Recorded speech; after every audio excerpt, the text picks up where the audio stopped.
بسم اللہ الرحمن الرحیم۔ السلام علیکم ورحمۃ اللہ وبرکاتہ۔ میں ہوں محمد عاقب جدون، آپ دیکھ رہے ہیں دا ڈریم میڈیا۔ ناظرین، 8 مئی پوری دنیا میں تھیلیسیمیا کے عالمی دن کے طور پہ منایا جاتا ہے۔ اسی حوالے سے آج ہمارے ساتھ موجود ہیں قلب ویلفیئر فاؤنڈیشن کے چیف کنٹری ڈائریکٹر ڈاکٹر محمد شاہد اقبال صاحب۔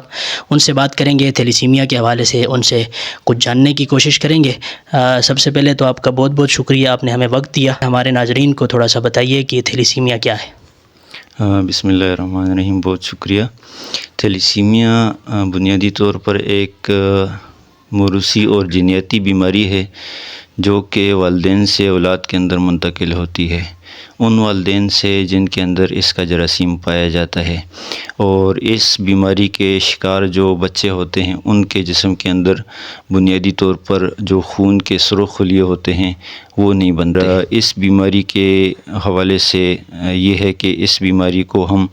زیادہ سے زیادہ اس کی اویئرنیس کے اوپر کام کریں تاکہ اس کی روک تھام ہو سکے۔ اچھا، تو اس حوالے سے ابھی تک روک تھام کے حوالے سے ہماری حکومت کیا اقدامات کر چکی ہے اور اس کی روک تھام کیسے ممکن ہو سکتی ہے؟ تھیلیسیمیا کی روک تھام کے حوالے سے بنیادی طور پر یہ ہونا چاہیے کہ اس کی زیادہ سے زیادہ اویئرنیس ہونی چاہیے تاکہ لوگوں کے اندر یہ شعور پیدا ہو سکے یہ بیماری بنیادی طور پر کیا ہے، اور اس بیماری کا شکار کون سے بچے ہوتے ہیں اور کن والدین سے یہ اولاد کے اندر منتقل ہوتی ہے۔ تو اس حوالے سے حکومت نے مختلف ادوار کے اندر، مختلف اسمبلیوں کے اندر اور قومی اسمبلی کے اندر بھی بل پیش کیے ہیں، لیکن ان کے اوپر ابھی تک باقاعدہ طور پر عملداری نہیں ہو سکی۔ ابھی ریسنٹلی ہماری صوبائی اسمبلی جو خیبر پختونخوا کی اسمبلی ہے، اس کے اندر 2009 کا ایک تھیلیسیمیا پریونشن ایکٹ ہے، اس کے اوپر دوبارہ سے ایک نوٹیفیکیشن جاری ہوا ہے کہ جس بندے کی بھی شادی ہوگی اس شادی کے اندر نکاح کے موقع پر تھیلیسیمیا کا سٹیٹس نکاح خواں کو دکھانا ہر ایک کے لیے لازمی ہوگا۔ تو ابھی تک تھیلیسیمیا کے حوالے سے حکومت نے مختلف ادوار کے اندر کچھ سطح تک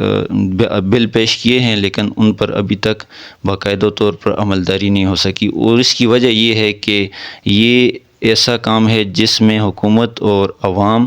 اور مختلف جو اثر و رسوخ رکھنے والے لوگ ہیں معاشرے کے اندر، ان کا یہ مل کر ایک ٹیم ورک ہونا چاہیے، جس کے اوپر جب یہ کام کریں گے تو تب اس بیماری کے حوالے سے اویئرنیس بھی لوگوں کے اندر جائے گی، اور آگے اس کی روک تھام کے حوالے سے ہم آگے بڑھ سکیں گے۔ تو اویئرنیس کس حوالے سے ہونی چاہیے کہ کیا یہ بتانا ضروری ہے کہ یہ بیماری کہاں سے پھیلتی ہے، اس کی بنیاد کیا ہے؟ تو آپ اس حوالے سے کیا، چونکہ آپ ڈاکٹر بھی ہیں، تو تھوڑا سا اس کی بنیاد کے بارے میں بتا دیں کہ یہ بیماری پھیلتی کہاں سے ہے، اس کی ابتدا کہاں سے ہوتی ہے؟ اس بیماری کے پھیلنے کی بنیادی وجہ یہ ہے کہ اگر ہم نے میٹرک اور ایف ایس سی کے اندر بنیادی طور پر پڑھا ہوگا، جتنے بھی اسٹوڈنٹس ہیں اور جنہوں نے ایجوکیشن میں ایف ایس سی کم از کم کی ہو، تو یہ سمجھتے ہیں کہ انسان کے جسم کے اندر ایک چیز ہوتی ہے جسے ہم کروموسوم کہتے ہیں۔ تو کروموسوم کے اندر کمی کی وجہ سے جو والدین ہیں، اگر دونوں والدین کے اندر ایک مخصوص کروموسوم ہوتا ہے، اس کی کمی ہو، تو ہم ان کو بولتے ہیں کہ تھیلیسیمیا مائنر۔ اگر دونوں تھیلیسیمیا مائنر ہیں تو ان سے جو اولاد پیدا ہوگی اس اولاد کے اندر 25% یہ چانسز ہوں گے کہ ان میں تھیلیسیمیا کا جرثومہ ہوگا، اور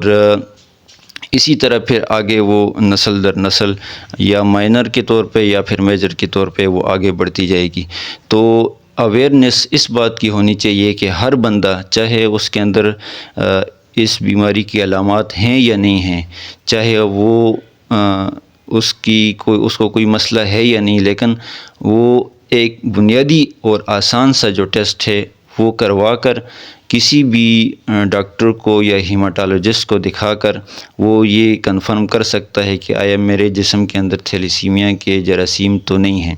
وہ کیسے ہوگا کہ جب وہ ڈاکٹر کو دکھائے گا، سی بی سی ٹیسٹ ہم جسے کہتے ہیں یا بلڈ سی پی کہتے ہیں، وہ جب ہم کریں گے تو اس کے اندر ہمیں بنیادی اندازہ ہو سکتا ہے کہ اس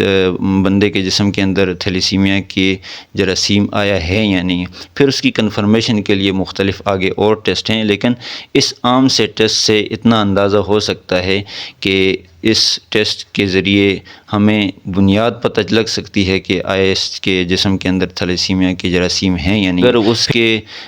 جسم کے اندر ہیں تو پھر ہم کنفرمیٹری ٹیسٹ کے ذریعے پتہ لگا سکتے ہیں کہ آیا یہ تھیلیسیمیا مائنر ہے یا میجر ہے. اگر تو یہ مائنر ہے تو پھر اس کے جو جوڑے کے اندر دوسری جنس ہے، یعنی اگر یہ مرد ہے تو یہ عورت جس کے ساتھ شادی کر رہا ہے اس کے ٹیسٹ کروانے پڑیں گے کہ اس کے جسم کے اندر تھیلیسیمیا مائنر کے جراثیم تو نہیں ہے. تو اگر تو وہ بھی تھیلیسیمیا مائنر ہے تو پھر مستند فتاوی ہمارے پاس بھی موجود ہیں. کمپیٹنٹ ڈاکٹر پر بات کر کے یہ بتایا ہے کہ اگر تھیلیسیمیا مائنر جوڑا ہے تو وہ آپس میں شادی نہ کرے، اور اس کے اوپر باقاعدہ فتوی بھی موجود ہے اور اس کے اوپر باقاعدہ قانون بھی موجود ہے، لیکن اس کی عملداری نہیں ہے. تو یہ جس ٹیسٹ کی آپ نے بات کی ہے، اس کی سرکاری سطح پہ سرکاری ہاسپٹلس کے اندر اس کی سہولت موجود ہے؟ بدقسمتی سے ابھی تک ہم نے اس کے اوپر بہت کام کیا ہے، لیکن سرکاری طور پر یہ ٹیسٹ فری نہیں ہے. اگرچہ یہ ایک بنیادی ٹیسٹ ہے، لیکن چھوٹے لیولز کے اوپر ہم نے بہت اس کے اوپر کام کیا، حکومت کے ساتھ مذاکرات بھی کیے ہیں کہ ہر ایک جو تحصیل ہیڈ کوارٹر ہے یا RHC ہے، بنیادی جو سینٹرز ہیں، اس کے اندر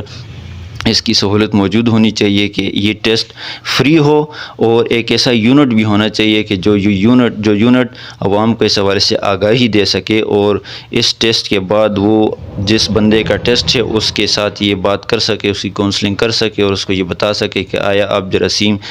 تھیلیسیمیا کی بیماری کے جراثیم آپ کے اندر ہیں یا نہیں ہیں، اگر ہیں تو مائنر ہیں یا میجر ہیں، آگے آپ کو کیا کرنا چاہیے. تو یہ ابھی تک نہیں ہو سکا. ہم نے اس کے اوپر بہت کام کیا، حکومت کے ساتھ مذاکرات بھی کیے ہیں، اور ابھی بھی ہم اس پر کام کر رہے ہیں، حکومت کے ساتھ باقاعدہ مذاکرات کر رہے ہیں. پچھلے سال بھی ہم نے قومی جرگہ کیا اسلام آباد کے اندر، اور انشاءاللہ ابھی بھی ہم اس کے اوپر کام کر رہے ہیں. اور تھیلیسیمیا کے عالمی دن کے اوپر ہماری کوشش بھی یہ ہے کہ جتنا ہم حکومت کے نمائندوں کے ساتھ بات کر سکیں، ان کو اپنا پیغام پہنچا سکیں کہ اس کے اوپر باقاعدہ کام شروع کیا جا سکے. تو آپ کا تعلق جس ادارے سے ہے،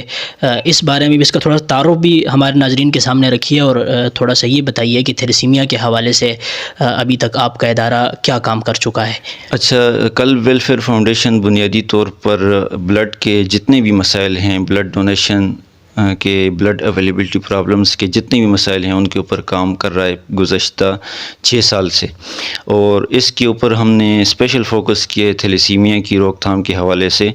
تو سٹارٹ ہم نے اس سے لیا کہ جو تھیلیسیمیا کے جو پیشنٹس ہیں، تھیلیسیمیا کے جو بچے ہیں جن کے جسم کے اندر خون نہیں بنتا، خون پرووائڈ کرنے کے لیے ہم کوشش کریں. تو اس کے لیے ہم نے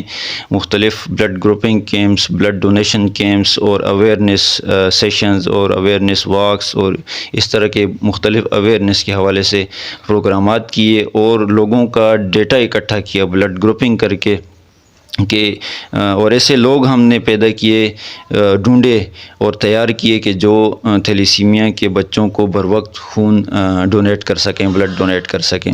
اور اب اس کی پھر ساتھ ہم نے اویئرنیس بھی چلائی عوام کے اندر کہ آیا اس کی روک تھام کے حوالے سے کیا کیا جا سکے. اور دوسری اس کے اوپر بھی ہم نے اویئرنیس چلائی کہ خون دینا جو ہے وہ ایک صدقہ جاریہ ہے، یہ ایک فضیلت والا کام ہے، اور اس کے دینے سے کوئی جسمانی یا روحانی نقصان نہیں ہوتا. اور اللہ تعالیٰ نے انسان کے جسم کے اندر جو خون کی مقدار رکھی ہے وہ اسی بنیاد کے اوپر رکھی ہے کہ اگر ایک دوسرے انسان کو خون کی ضرورت پڑ سکے تو وہ اس کو دوسرا انسان خون ڈونیٹ کرے، اور اس کے ڈونیٹ کرنے سے اس کو کچھ نقصان نہیں ہوتا. یہ اویئرنیس ہم نے لوگوں کے اندر بھی دی، ڈونر اکٹھے کیے، اور حکومتی سطح پر قانون کے حوالے سے ہم نے پچھلے 2 سالوں کے اندر اس پر کام تیز کر کے حکومتی نمائندوں کو جو اس وقت اقتدار کے اندر تھے ان کے ساتھ ملاقاتیں کی، ان کو ہم نے باقاعدہ تجاویز پیش کی، اسلامی نظریاتی کونسل تک ہم گئے، فتاوی ہم نے اکٹھے کیے علماء سے. اور اسی کے ساتھ ہم نے جو اس وقت کی حکومت کے اندر جو لوگ موجود تھے، حتیٰ کہ قومی اسمبلی کے اسپیکر تک ہم گئے، اور ان کے ساتھ ہم نے باقاعدہ اس حوالے سے بیٹھک کی ہے، اور انہیں ہم نے یہ باور کروایا کہ یہ تھیلیسیمیا کے حوالے سے قانون سازی بھرپور مضبوط قانون سازی اور پھر اس کے اوپر عمل داری یہ وقت کی اہم ضرورت ہے. اگر یہ نہ ہوا تو تھیلیسیمیا کے مائنر تو ہیں موجود, کیریئر ہیں موجود, اگر تو واپس میں شادی کریں گے تو یہ ہمارے معاشرے کے اندر ایک الگ سے مسئلہ, آلریڈی جو ہمارے ملک کے اندر بہت سے مسائل ہیں, یہ الگ سے ایک بڑا مسئلہ پیدا ہو جائے گا جس کی پھر روک تھام مشکل ہو جائے گی. تو یہ اوورال ہماری کل ویلفیئر فاؤنڈیشن نے تھیلیسیمیا کے حوالے سے اور بلڈ ڈونیشن اور بلڈ اویلیبلٹی پرابلمس کے حوالے سے اویئرنیس اور حکومتی سطح تک ہم نے یہ کام کیا, اور آگے بھی ہم ابھی بھی ہم آرام سے بیٹھے نہیں ہیں. ہم مختلف مواقع کے اوپر, مختلف جگہوں کے اوپر پورے ملک کے اندر اور مختلف صوبوں کے اندر ہماری ٹیمیں موجود ہیں. وہ مستقل طور پر وہ کام کر رہی ہیں, ایونٹس ارینج کر رہی ہیں, اویئرنیس سیشنز ارینج کر رہی ہیں, اور اسی طرح حکومتی ان لوگوں کے ساتھ ملاقاتیں کر رہی ہیں تاکہ جلد سے جلد اس کے اوپر بھرپور کام ہو سکے اور تھیلیسیمیا فری پاکستان کا وجود عمل میں لایا جا سکے. ماشاء اللہ جی, آپ نے اپنی کارگزاری اور اپنی جو خدمات ہیں آپ کے ادارے کی وہ ہمارے ناظرین کے سامنے پیش کی. آخر میں تھیلیسیمیا کے عالمی دن پر ہمارے ناظرین کو, پاکستان کے عوام کو, نوجوانوں کو کیا پیغام دینا چاہیں گے؟ عام عوام کو اور پاکستان کے نوجوانوں کو یہی پیغام ہے تھیلیسیمیا کے عالمی دن کے موقع کے اوپر کہ وہ کم از کم سب سے پہلی فرصت کے اندر اپنا جو تھیلیسیمیا کا سٹیٹس ہے وہ ضرور معلوم کروا لیں. اس سے یہ ہوگا کہ اپنے ذات سے اس کام کا ہم آغاز کر لیں گے کہ تھیلیسیمیا فری پاکستان ہم نے بنانا ہے, اور پاکستان کے جو اور مسائل ہیں ان کے ساتھ ساتھ ہم نے تھیلیسیمیا کا جو مسئلہ ہے اس کو بھی پاکستان سے ختم کرنا ہے. اور پھر جب ہمیں پتہ چل جائے کہ میرا تھیلیسیمیا سٹیٹس کیا ہے تو ہم اپنی فیملی کے اندر اور اپنے دوست احباب کے اندر جتنے بھی ہمارے جاننے والے ہم ان کے تھیلیسیمیا سٹیٹس کو معلوم کرنے کے لیے کوشش کریں. اور تھیلیسیمیا کا جو سٹیٹس ہے وہ اسی طرح معلوم ہو سکتا ہے کہ ہم اپنا CBC ٹیسٹ کرائیں یا بلڈ CP جس کو بولتے ہیں. اس میں آپ منٹزر انڈیکس کسی بھی ڈاکٹر کے پاس جا کے یا کسی بھی بلڈ ایکٹیوسٹ کو کانٹیکٹ کر کے آپ معلوم کر سکتے ہیں. منٹزر انڈیکس کے ذریعے وہ آپ کو لازمی یہ بات بتا دے گا کہ آپ کا تھیلیسیمیا سٹیٹس مائنر ہے یا نارمل ہے یا میجر ہے. ٹھیک ہے, جب یہ آپ کو پتہ چل جائے گا تو پھر آگے آپ کے لیے شادی کرنا اور نکاح کرنا آپ کے لیے آسان ہوگا, کیونکہ اگر آپ تھیلیسیمیا مائنر ہیں تو آپ کو مائنر سے شادی نہیں کرنی. اگر آپ تھیلیسیمیا مائنر ہیں اور مائنر سے شادی کریں گے تو 25% آپ کی اولاد کے اندر تھیلیسیمیا کے بچے پیدا ہوں گے. تو آپ اپنی بھی حفاظت کے لیے, اپنے مستقبل کی حفاظت کے لیے اور پاکستان کی حفاظت کے لیے تھیلیسیمیا کا سٹیٹس معلوم کروائیں.